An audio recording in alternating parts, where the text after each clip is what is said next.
Which brings us to the big one, right? Pope Francis, every religion is a way to arrive at God. He equates religions with languages. Why would he skip the sign of the cross, Michael Haynes? It's very clear that there's more of an attack being made against Trump. Do you have any idea how many bishops might have already voiced their opinion on Pope Francis's statement in Singapore? I'm thinking of Charles Chaput, Bishop Strickland, of course, but not many others using, where's the line between evangelization in a country that needs to be evangelized and proselytization? I guess it depends on perspective and who we're talking to, right? What did the Pope expect from this? China experts have also pointed to the fact that you don't make a deal with Beijing and expect to come out on top of it. By the way, my name is Joe McClane. I host a radio program called A Catholic Take, where we look at the world through a Catholic lens. I'd love for you to hang out with us. If you like it, give it a thumbs up and let us know what you think in the comments below. Recently, His Holiness Pope Francis made a trip across Asia, and there were several stops that were of great interest, I would say, not the least of which was his "every religion is a way to arrive at God" statement in Singapore. There was also the great ecumenical climate change dialogue with the Muslims that stood out. Well, senior Vatican correspondent at LifeSite News, LifeSiteNews.com, Michael Haynes is joining us today to cover this. Good morning to you, Michael. Thank you for your time. Good morning, Joe. Love to be with you again. Praise be to God. We don't live in boring times. We can at least say that much, which is good. So can you give us a recap?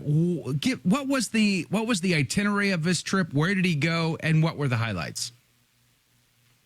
Absolutely. So, as you say, from the very controversial aspects which have stuck out, but there are some other aspects which I think should be noted. This was the longest trip of Pope Francis's pontificate.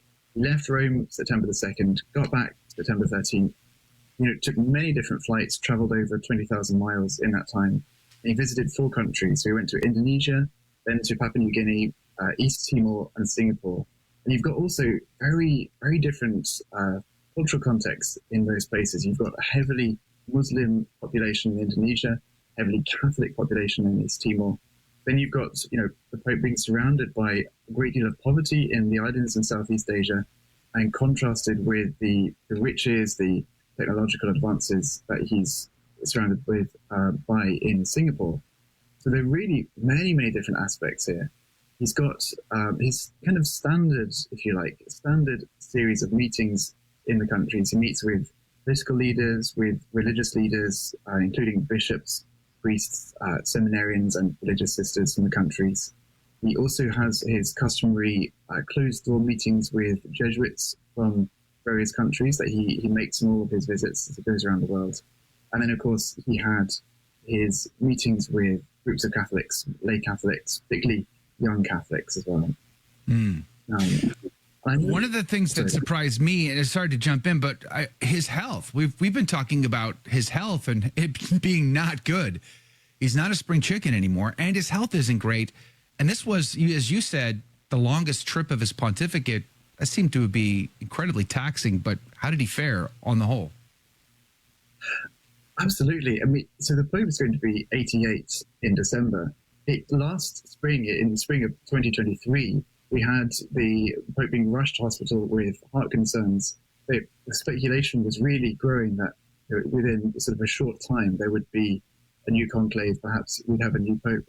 And yet here we are, sort of a year and a half later, and he's undertaking this huge trip, very taxing physically. Also, the climate that he's going into, not one that he's unused to per se, coming from South America, but a very taxing climate.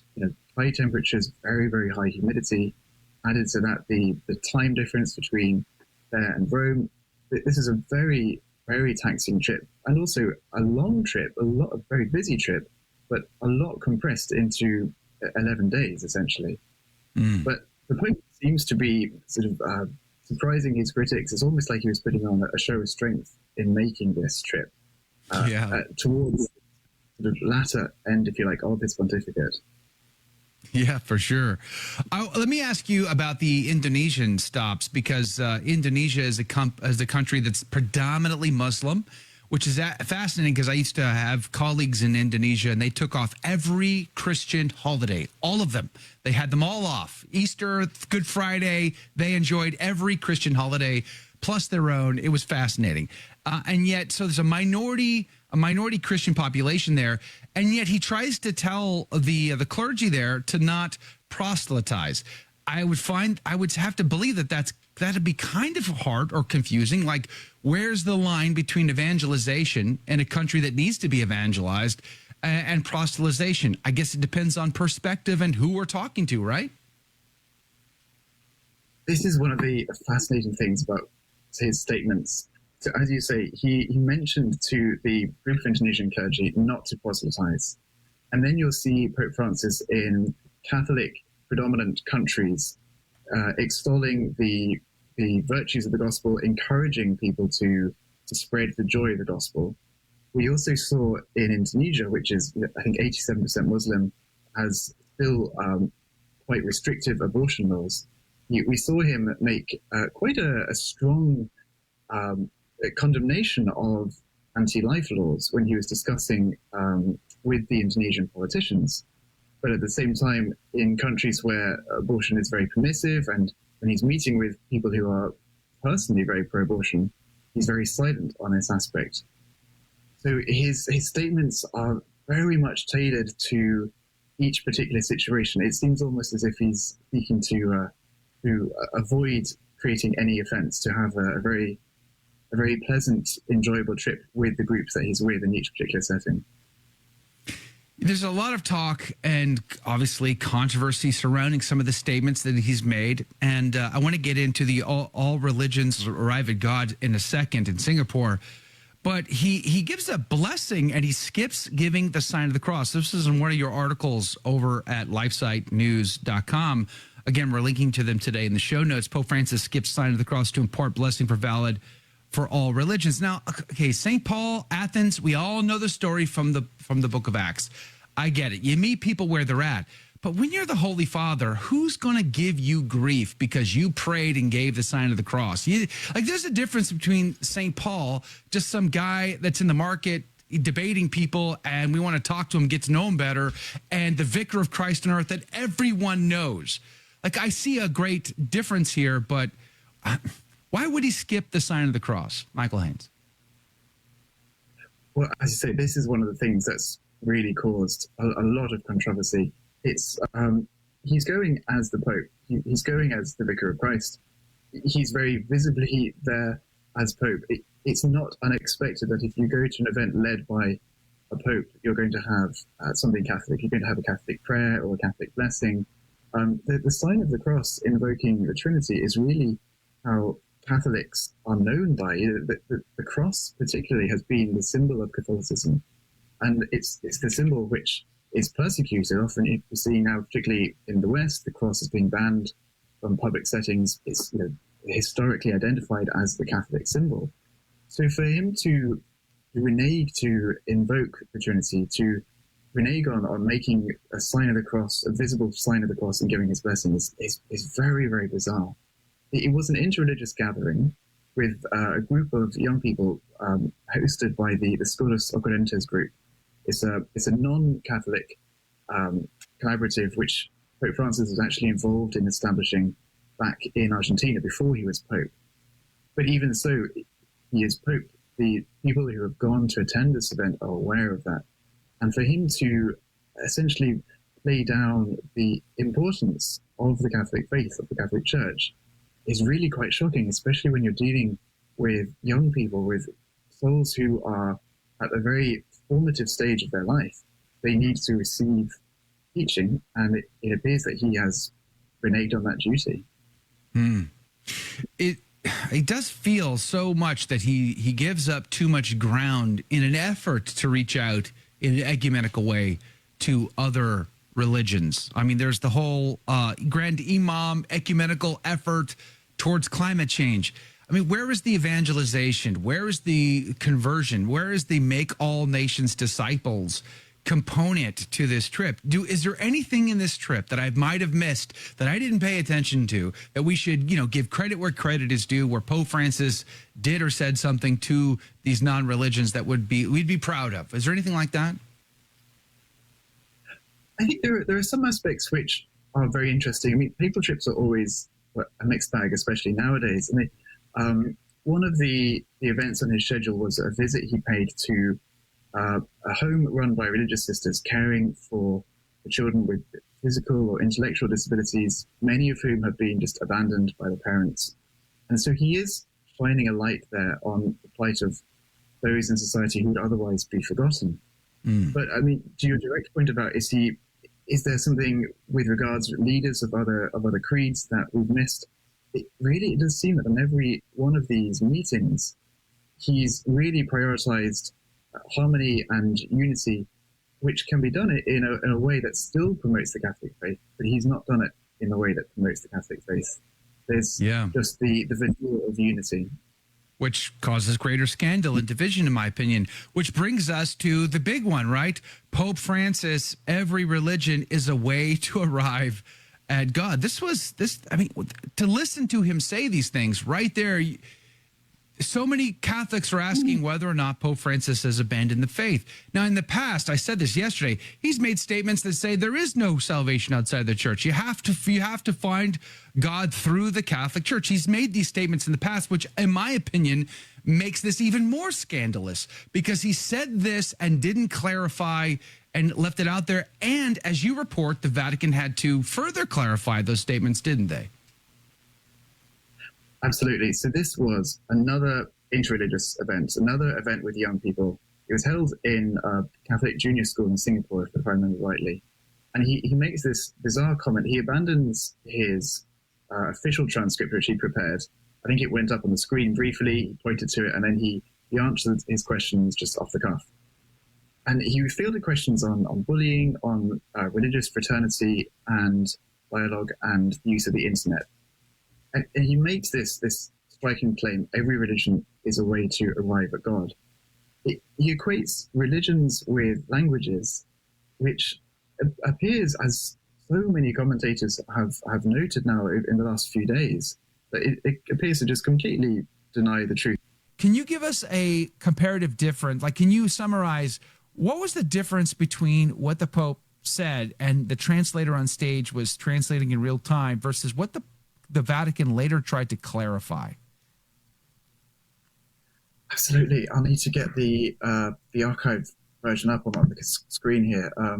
But so the Pope was speaking in Italian, and he was having this live translation, Italian to English, for the Singaporean audience. And the translator was translating his words sort of line by line, passage by passage. He was translating it accurately. And then you had this strange, bizarre scenario where the Vatican, I forget the exact words, I'll try and bring them up, but they put out this English translation, which was different to what the Pope said, different to all the other translations, but it was much less controversial. You know, a classic style of trying to rewrite history, rewrite reality, in a sense. And this sparked a debate online, people saying, well, the English translation is the correct thing, and somehow not really noticing or choosing to notice the fact that what the Pope said is actually the correct thing, rather than what the Vatican's saying he said. It was incredibly bizarre. They did then have to correct it. There was an outburst of controversy about that as well, in addition to the whole statement, and they've now corrected the English version, so it does read in accordance with what he said.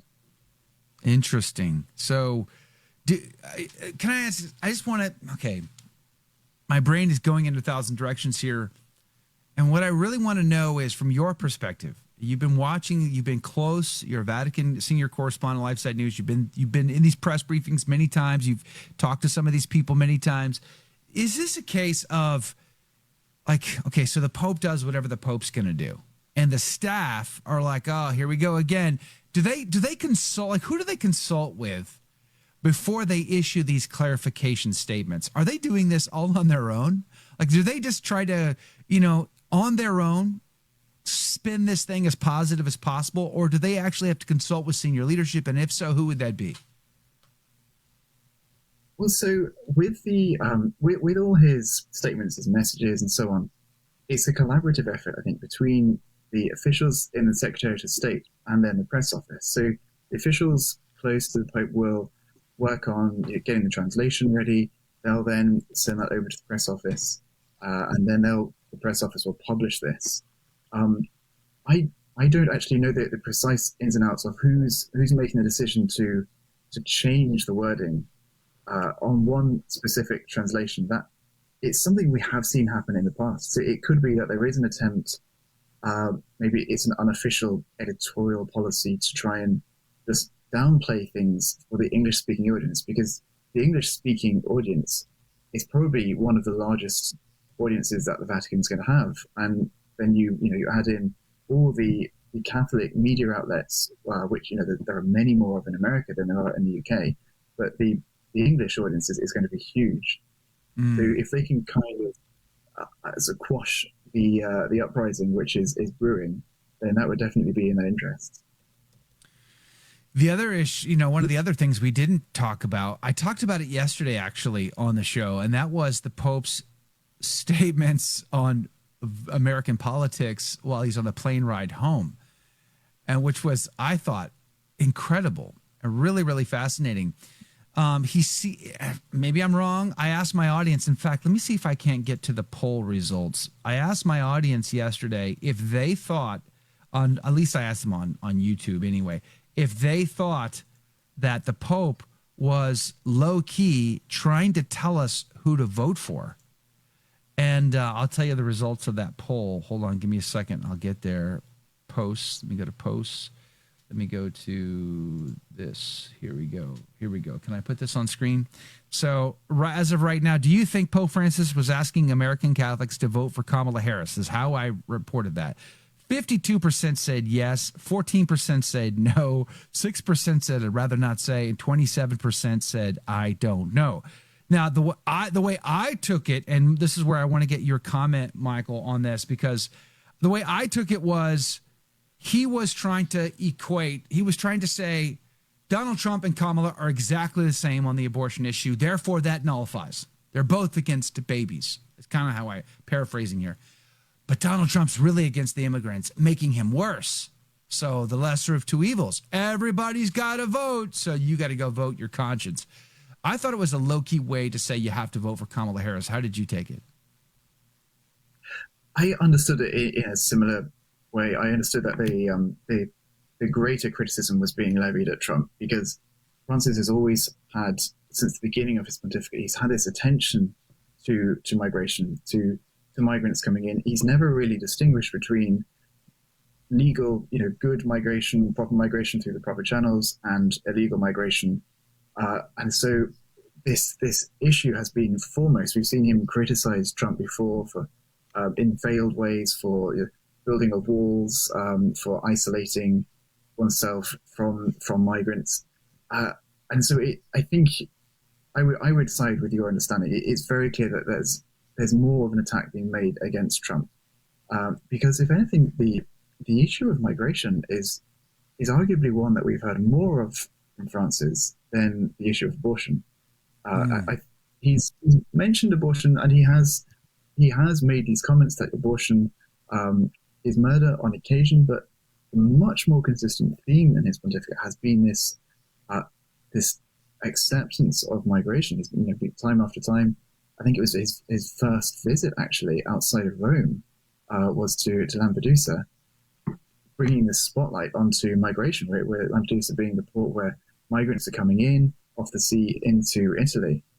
This has really been kind of one of his central passion projects, if you like. And Kamala Harris is going to have much more of an alignment with him than Trump is on that issue. I want to be as fair as I can here. I think everybody knows my opinion on everything already. But just to be, for the sake of being fair, is this a case of just tone deafness? Is he just tone deaf? How can you say, how can you be so tone deaf to the incredible, crazy societal disruption that mass immigration, illegal immigration, unchecked immigration is causing across Europe, America, and beyond? How can you be so tone deaf to that? How can you act as though that's not really happening, that everything is just fine? It's not fine under any circumstances. It's not okay. But is he just being, if I'm trying to be fair, is he being tone deaf? What say you, Michael Haynes? it's really tricky. I mean, even people and friends I know who previously been based in Rome and have left in recent years have highlighted how the city itself has been drastically changed by this rise in illegal immigration. So it's not like he is unaware of things. It's not like he's sort of able to have multiple examples of how this illegal immigration is just destroying society. Particularly, it's destroying the Christian foundations of society. And he's very much echoing the globalist style talking points, sort of the UN talking points, the main talking points from the international community. In my home country of England, in the US also, we've got similar things. It's hard to say exactly what his motive is, but I think there's not much excuse for not seeing the reality here. And if he's choosing to ignore it, if he's being carefully guided to ignore it, perhaps by his advisors, maybe that's happening. But there would be numerous people who would be happy to present him with evidence and show him exactly how destructive this is. Whether or not that is making it through to him, or being prevented by his aides or by himself, I don't know. Well, I think that's a great point. I think it's a valid point. The popes can be victims of the bureaucracy that they rule, right? Like the information that gets to them is funneled and channeled through them. I mean, does Pope Francis have a smartphone? I mean, we've seen him in the past, in the midst of events, just like, oh, taking a call here. Hold on one second. I know, I'm coming right back. Hold on, and take these calls. So he's got a phone. Does he stay on his phone? Is he doom scrolling Twitter, during the day? Like, how much information is he personally acquiring versus getting his information through aides? We've seen in the past how, for instance, JP2, especially in his latter years, as his health declined, he was a complete victim of whatever Jewish wanted to tell him or not tell him. We saw the same thing under Benedict XVI, and I'm sure that's true for a lot of popes in history. So is it a case where he's just getting partial information from the staff and they're funneling and filtering as they see fit? Or is it, I have to believe he's not a dumb man. I don't think you get to be Pope, get through a conclave and all the rest without being wise, and know how to play the game. You're a politician, essentially, at this point. So I don't think he's dumb. Mm-hmm. I think he's calculated. That's my interpretation. But how much of it is just information gatekeepers preventing him from seeing the big picture? I think you're right. We've seen that with previous pontificates, where you have this almost a bit like a wall. You have the network of aides around the Pope, essentially filtering what will get in and what will get out.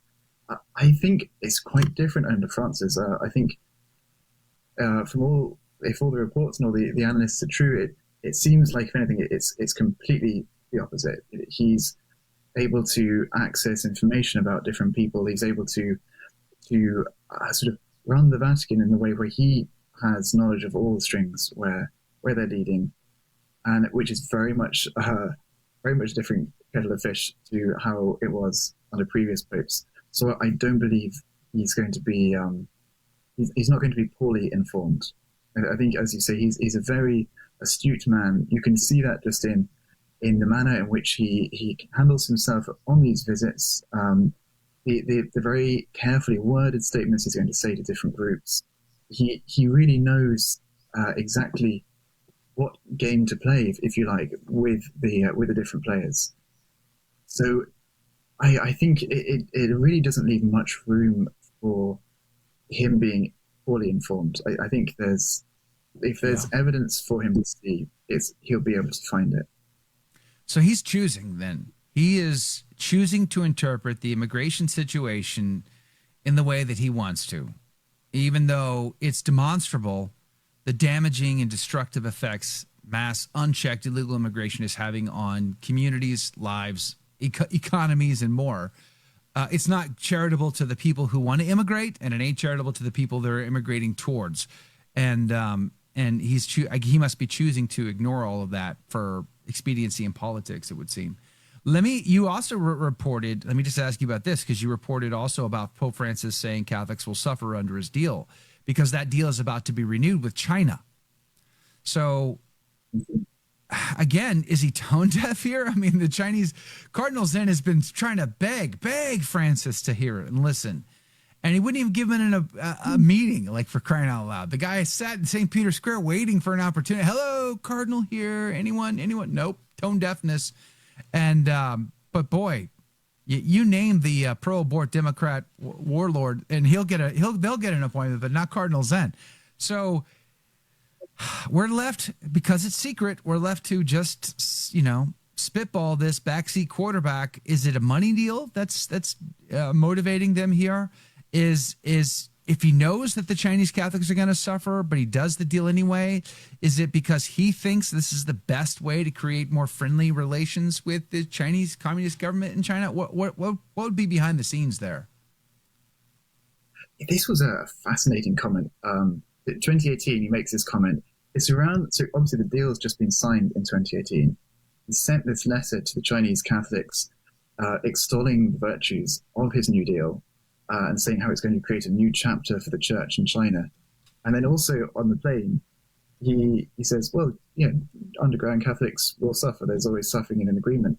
But it does seem like he goes on to almost accept that they're going to suffer if they stay in the underground church. And he makes reference of the martyr-like faith he points to and how that's inspiring. But it seems though he's saying, you can do that and you can practice your martyr-like faith if you want to stay in the underground church. And that's fine, that's interesting.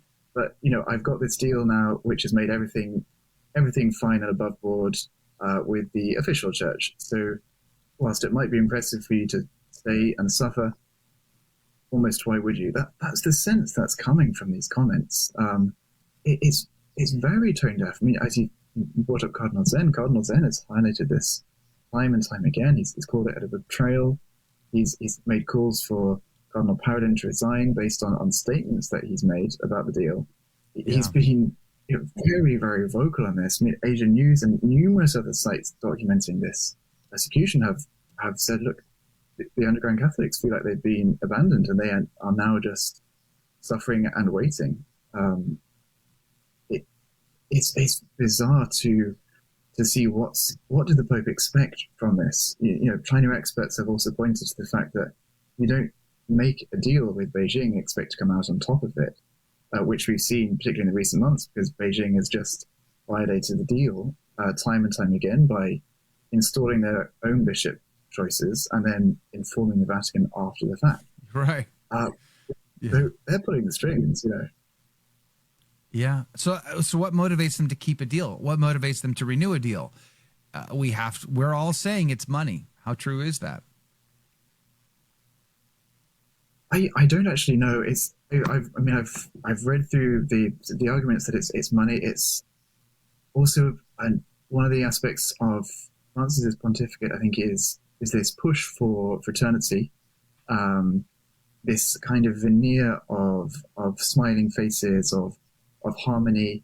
And if he can leave the legacy of having created, at least on paper, a union with China, then that's something which I think his supporters would be very interested in doing.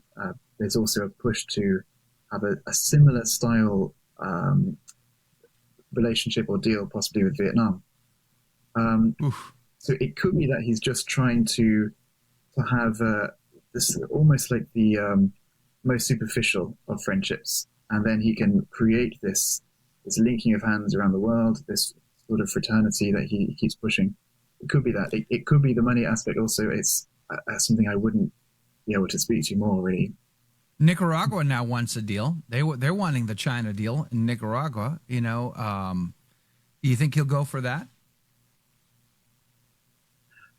It would be more surprising, I think, at least at the moment, because you've got the regime over there criticizing the church, and also you have bishops, particularly Bishop Alvarez, given sanctuary in the Vatican. I think the climate would be slightly too hostile, at least at the moment, in my own poor assessment.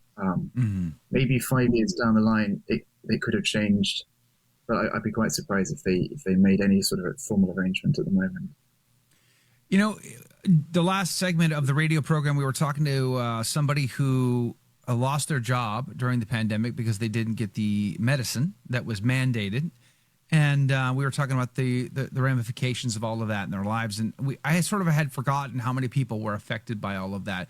Similarly, I had sort of forgotten about how bad it was at the Vatican in particular, how much they embraced all of that. Wow, that was surprising, just how they went hook, line, and sinker into those mandates. Do you think they would do that again? Would they be prepared to go round two if the monkeypox thing got worse, for instance? I think so. It wouldn't surprise me at all. I mean, it was such a huge issue at the time, and it almost every public statement Francis was making at the time was extolling, criticizing countries for not allowing poorer countries access to the vaccine, or praising the fact that we have this vaccine, saying there's a duty to take it. So I think the fact that they've done this once means that they would be very, very swift to go down that line again. I mean, once he's equated taking such a thing with being a moral duty, then you're essentially making your new morality there, and I don't think that would be any different in the future. Yeah, I have to pull some parallels together here, because in this conversation with you, I'm thinking about the conversation I had yesterday, in fact, with right here, hold on, with Father about Fulton Sheen. And Fulton Sheen's last word and testament on the demoniac, on the demonic in society. But there's a section on the Antichrist, the end times, and I quoted it yesterday during the show about, how do you get how does the stage need to be set in order for the Antichrist to be revealed? You got to have the ability to have world domination.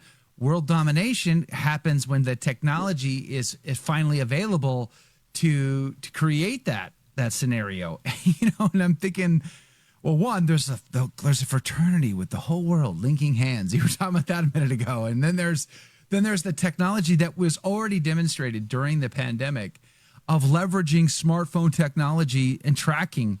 It started in China, but it was spread to places like the Vatican, for instance, where you could track people and their social status and give them access or deny them access to things based on that. It would feel like these actions that are happening under this pontificate, I'm going to assume the best here, aren't intended for that purpose, to bring about world domination, but boy, could they be used for that purpose. Would you agree? Very much so. And I think they are aided hugely by the denial or the abdication of duty of the Pope, but also of numerous cardinals, bishops, and priests. In the last couple of days, I think it was Bishop Strickland who issued his apology for the actions of prelates during COVID. But the fact that we saw bishops of the Catholic Church not stand up to regimes which were closing down churches, preventing people access to worship God, to go to Mass, to access the sacraments. But the bishops were actually, encouraging that. They were often leading the charge on that. That's a complete and utter application of their religious duty, their moral duty, even just their civic duty. There were numerous people who were voices against all the disastrous laws which came through during those years, who were not religious and just fighting back from a not natural point of view, saying that this is unjust. So the Catholic leaders have a huge amount of blame in this. I was having a text message exchange when the news broke, when your story broke about Pope Francis's comments on in Singapore about all religions are a way to arrive at God phrase, and many Catholics think that Pope Francis is a heretic. They think that this is material. Anyway, I'm going to have that conversation tomorrow with Father Gerald Murray. But my point being that it's causing great scandal and great turmoil and great confusion. Catholics are scratching their head going, what the heck does he mean? What is all this? You know, and it's just one after another now for 12 years. And I said to my friend, I said, listen, what needs to happen is every bishop needs to speak out. They kind of like fiducia supplicans. I think they kind of have to make their voice heard on these issues. I don't think you can air your dirty laundry in the public, in the shadows, in the darkness, behind closed doors anymore. I feel like it's important that you make yourself known what side of the team you're on. I'm thinking about Jesus in the book of the Apocalypse. I will spew you out of my mouth phrase. I'm thinking of that right now. And as of right now, do you have any idea how many bishops might have already voiced their opinion on Pope Francis's statement in Singapore? I'm thinking of Charles Chaput, Bishop Strickland, of course, but not many others. Are you aware of others? I'm not aware of others publicly. There may be some perhaps who have issued veiled references, perhaps a short statement on X, Twitter, which I've not come across. But I believe those are just the only two. That's crazy. Numerous lay people. And a number of very concerned priests, actually, but the bishops are notable in their absence. It seems to lack charity towards Pope Francis to not say something, to not provide clarity in this age of confusion. When he's caused great confusion, it seems to lack charity towards him particularly. But we live in such it's not dystopian, but surreal times. It seems that I get the impression that they're just kind of biding their time, waiting for him to die in hopes that the next conclave will solve all these problems. Do you think it will? I don't think it will, very sadly. I think you're definitely right in the fact that there's the sense that people are just waiting for Pope Francis to die, and maybe the next pope will be slightly more moderate. But if you're walking off the plank and you're at the edge, if you take a few steps back, you're still on the plank.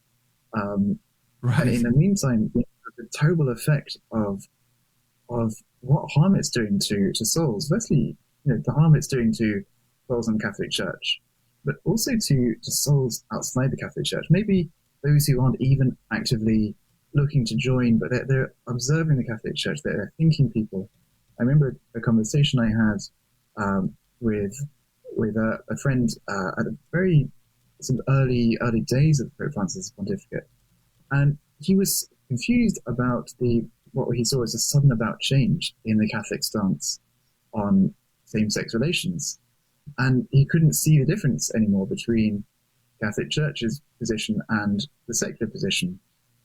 And it was fascinating to see this real-world implication of how confusion is damaging souls who might be coming to the traditional understanding, the traditional teaching, the true teaching of morality, and then if they hear Pope Francis say something which contradicts that, then they'll just turn away from it. They think, okay, well, clearly that what the church teaches is out of date. He's bringing the church in line with society.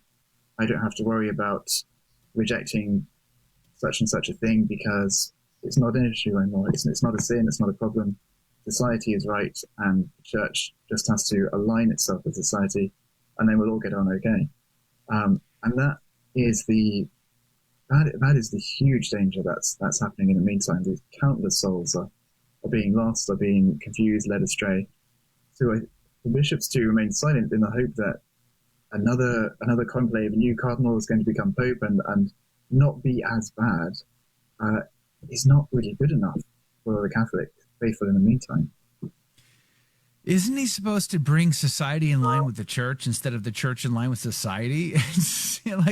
This is Captain Obvious, and I don't even have advanced degrees in anything. So why can't they get this? Why is this such a mystery? Exactly. And this is, I think, all the more tragic when you look back, many decades ago, and you see the contrasting positions taken by previous popes in relation to society, to secular society, and how firm they were with teaching the Catholic faith, in outlining that Catholics had to be deliberately Catholic, that we didn't compromise on moral issues or on doctrinal issues in the public sphere, that the church maintained her stance that she was unashamed in proclaiming the truth. If you fast forward to now, it seems like all the things condemned by previous popes are the things that we're now practicing as current policy. We are, in a sense, ashamed as a church. It's almost like we have leaders who are doing their best to distance themselves from Catholic teaching in order to cozy up to current societal talking points as much as possible. There is really an abandonment of the church's identity by the part of by lay people, sure, by I suppose by all of us when we sin in a minor way, but in a very public way, there's this abandonment by leaders, by priests, bishops, cardinals, and very sadly the Pope on an international stage. And when you can, as a father of souls, renege on telling young children that they should be pointing themselves towards Christ, that's seismic. We live in not boring times. And just like Fulton Sheen said in his words on the diabolical in society, the attacks, the corruption comes from within, and you've got to make your choice what team you're on, and you need to make it loud and proud, because yikes, we don't want to be hiding in the shadows, especially during these days. Michael Haynes, I'm out of time. Thank you for being on. Thanks for coming back on and extending our conversation. I really appreciated that. Got a lot out of it. Love to have you back soon, and always praying for you and your apostolate at LifeSiteNews.com. God bless you, Michael. God bless you. Thank you very much indeed. Did you like that video? It's okay. You can admit it. It's perfectly fine. Hey, we cover the big stories of our day, from inside the church to outside the church to all points in between, and we do it from a Catholic perspective. It's called A Catholic Take. It's a radio program Monday through Friday. We live stream it right here on this channel, by the way, so make sure to subscribe, like, and share. We would be very grateful to you. And don't forget, you're going to want to watch this video right here because you don't want to miss anything.